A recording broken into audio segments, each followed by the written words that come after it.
Sexual violence as a weapon of war. This year's Nobel Peace Prize winners are campaigners determined to prevent attacks. Will the prestigious award provide a much larger platform for survivors of sexual violence? This is Inside Story.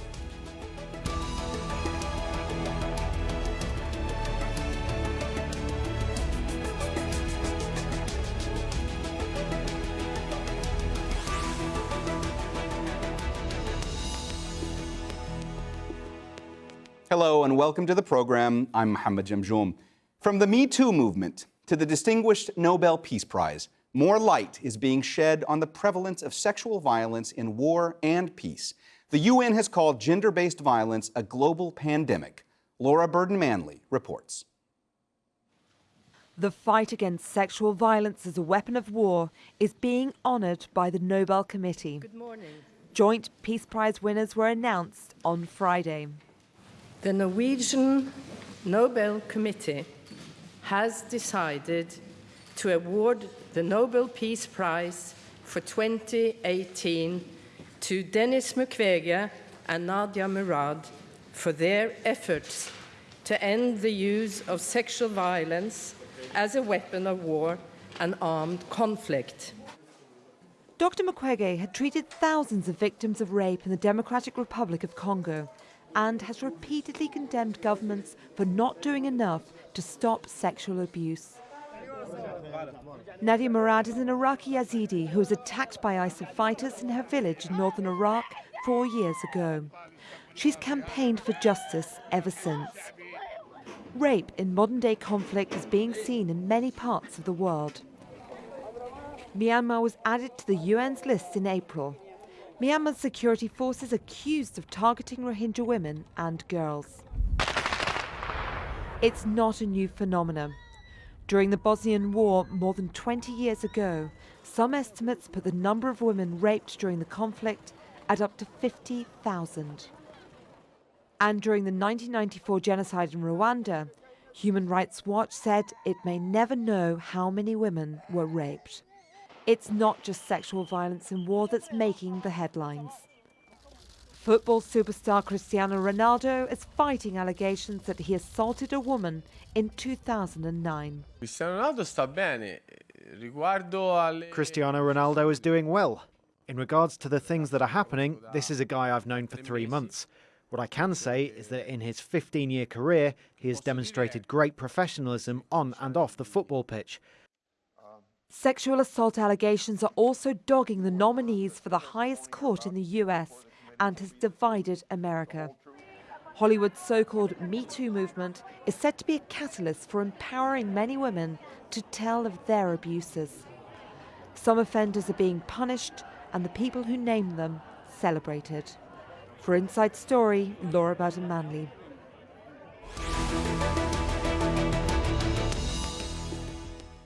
All right, let's go ahead and introduce our panel in Washington, D.C., Anthony Gambino. He is the executive director at Dr. Denis Mukwege's Panzi Foundation. In Reykjavik, by Skype, Susannah Sirkin. She is the director of international policy at Physicians for Human Rights, which investigates and documents human rights violations, as well as gives voice to survivors and witnesses. Welcome to you both. Susannah, let me start with you. From your perspective, what does it mean that Dr. Denis Mukwege and Nadia Murad have been awarded the Nobel Peace Prize this year?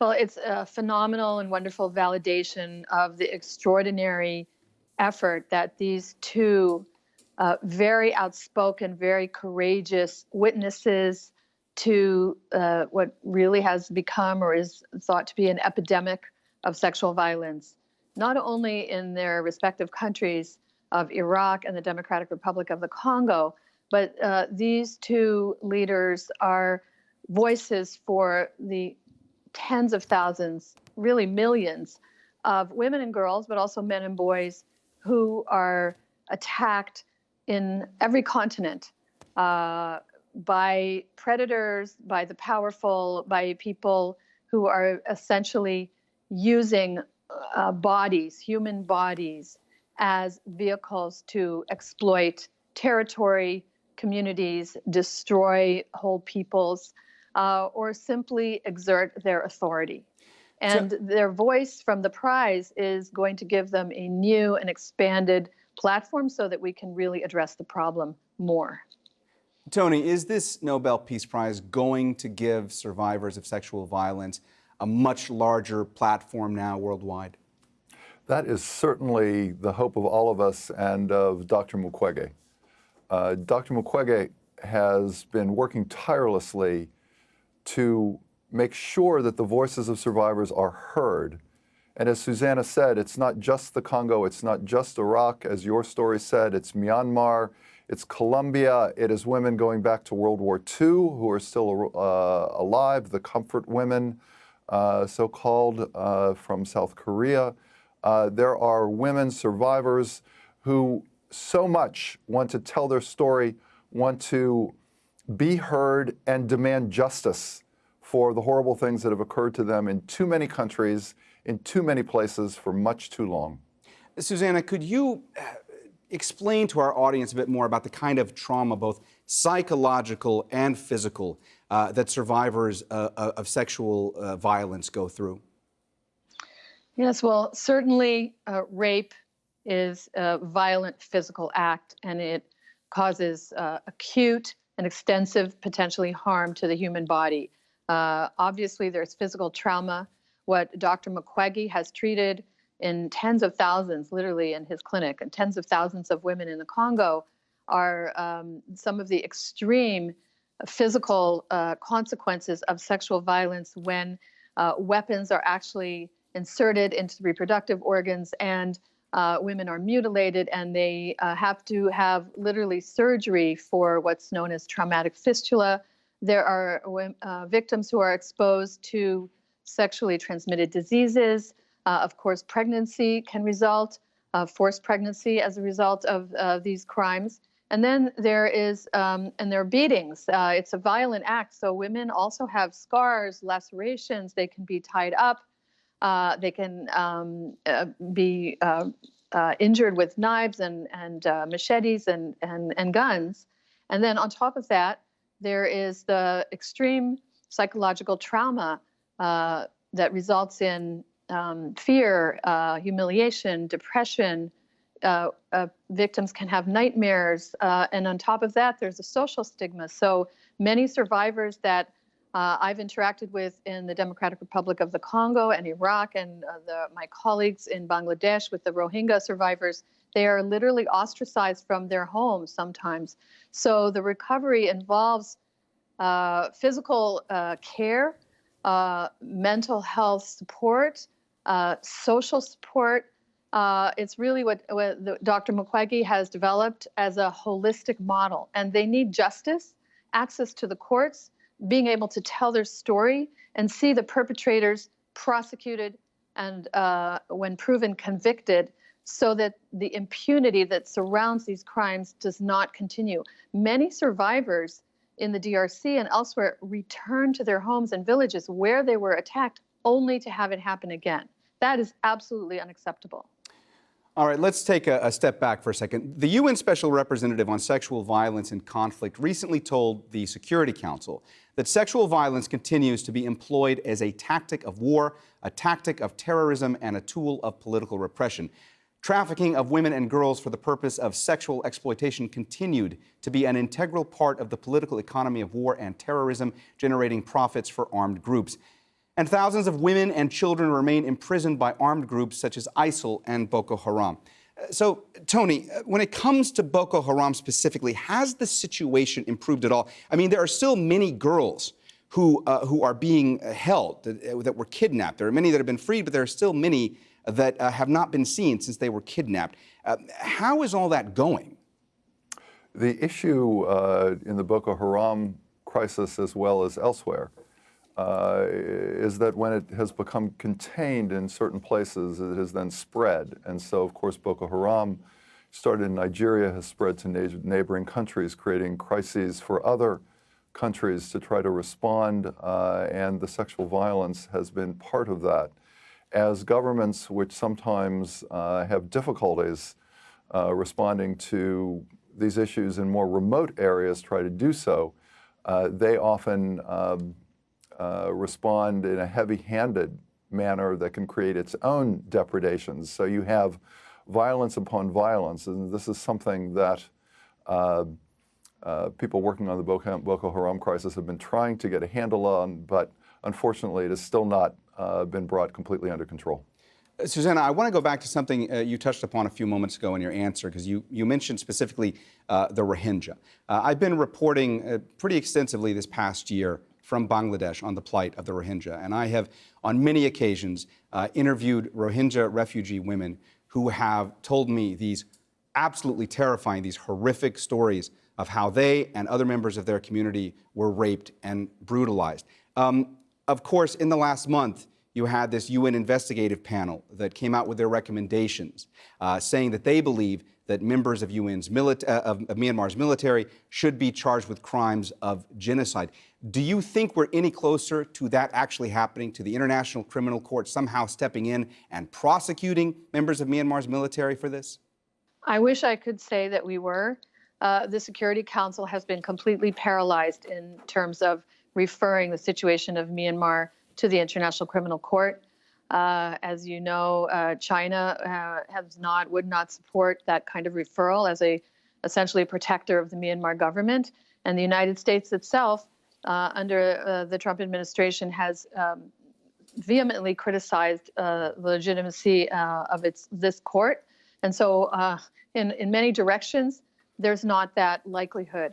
What we have instead is a possible referral through crimes in Bangladesh to the criminal court because the genocide committed by the government of Myanmar has extended into and across the border. Yes. Tony, from your perch there in D.C., how much do you think the Me Too movement has played an inspiration in the Nobel Committee awarding the Peace Prize this year to these recipients? Well, I certainly can't comment on all the things that influenced the Nobel Committee to make this great choice to these most deserving winners. But it's clear that the set of issues around continuing sexual violence, ranging from sexual violence in conflict, which is what Dr. Mukwege and Panzi has focused on, to continuing sexual assault and sexual violence across various societies really everywhere in the world, is a problem that has been underreported, underappreciated, and where the response too often has been woefully bad. So across the board, whether it's a better response to the crisis of sexual violence and insecurity in the Congo, to problems of sexual assault across all societies of the world, we really have to do a better job. And it's our great hope that this prize given to these extraordinary people will refocus people on this and tell us all that we just have to do a better job. Susannah, you just heard Tony talk about the fact that sexual violence is underreported in this day and age. And frankly, many people in the world are surprised when they hear the kind of statistics that we are talking about today. Just how prevalent still is rape as it is being used as a weapon of war?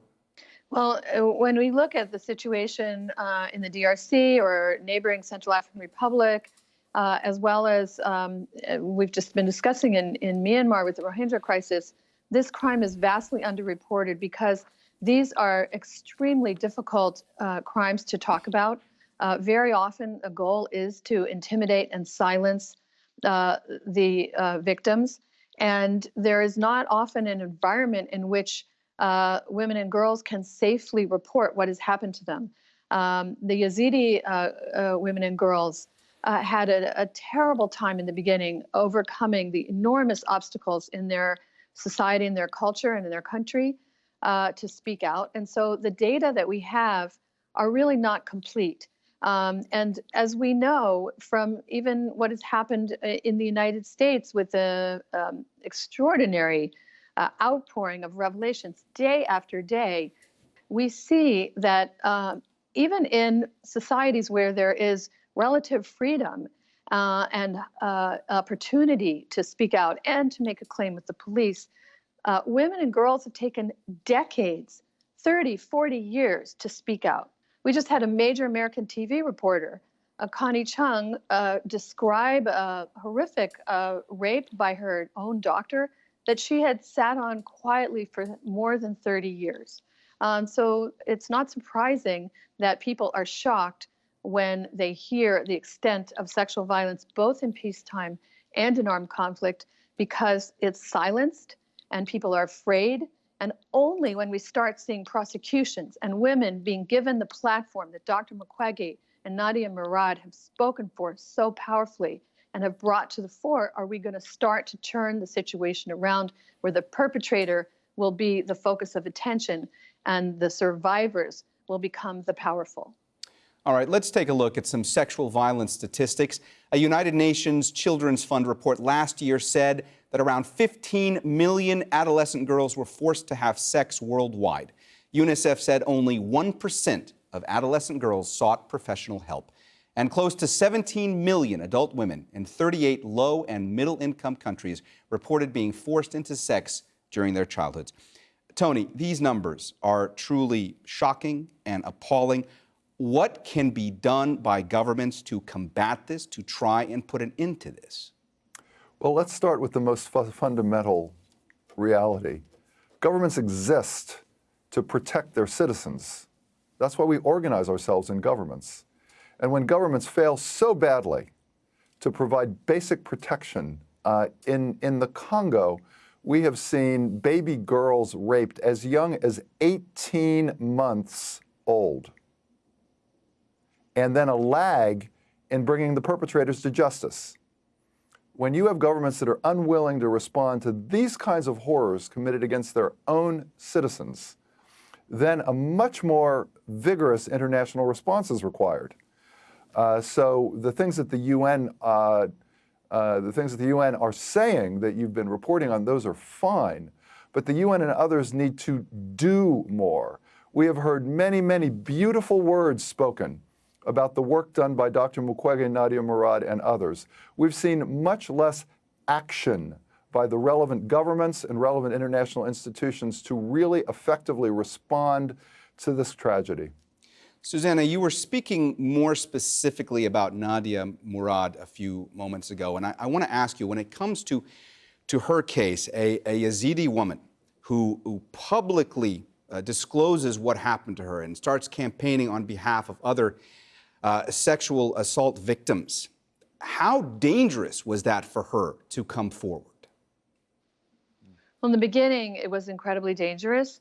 It was dangerous because she placed blame not only on the ISIS attackers, but also called out to the Iraqi government to protect the women who had been attacked and enslaved and sexually violated by ISIL, but also because in her own community, women who are no longer virgins are not considered marriageable. In the beginning, they were ostracized.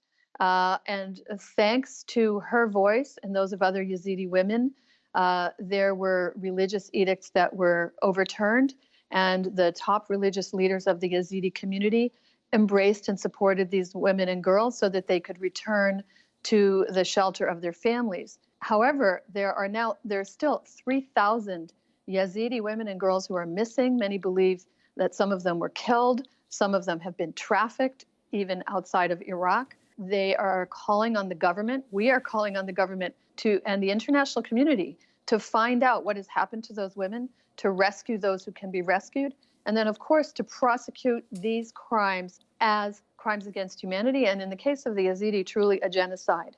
And currently, the Iraqi government does not have either the laws or the capacity to prosecute the crimes against the Yazidi and other minorities in Iraq under their laws. Tony, I want to ask you a similar question about Dr. Mukwege. How dangerous has it been for him to be doing the work that he is doing and to be speaking out?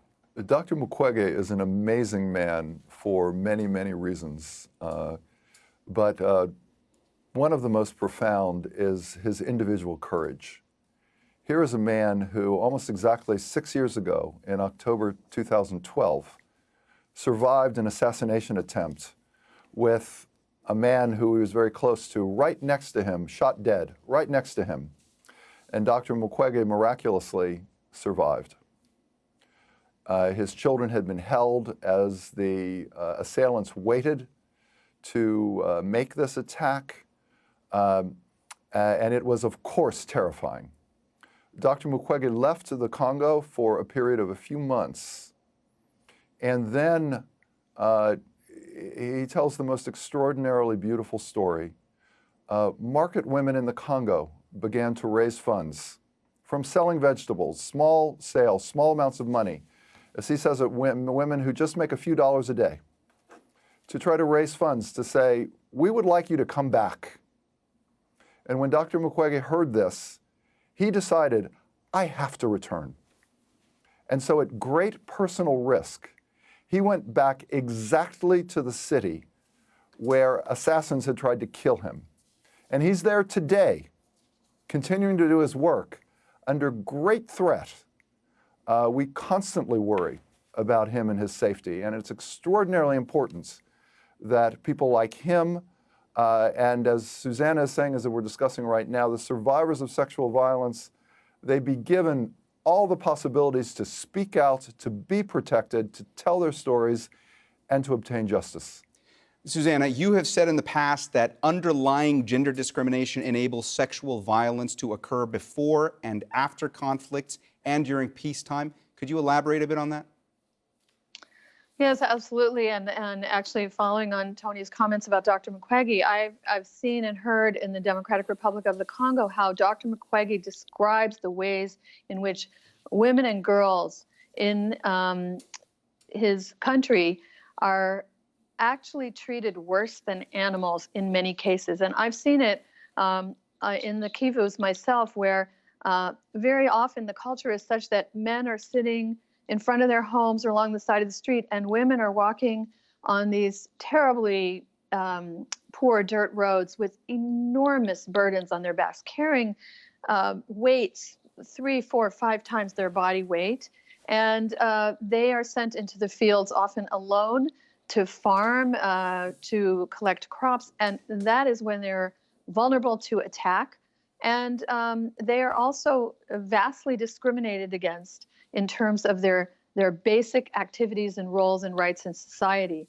And in that climate, in that environment, and this is not only in the DRC, it's everywhere, where the powerful men rule, women can be treated anyway, all the way up to sexual violence, rape, and even mass rape in wars. And until women gain equality, rights, and end to discriminatory policies and laws and practices, we will continue to see these kinds of crimes.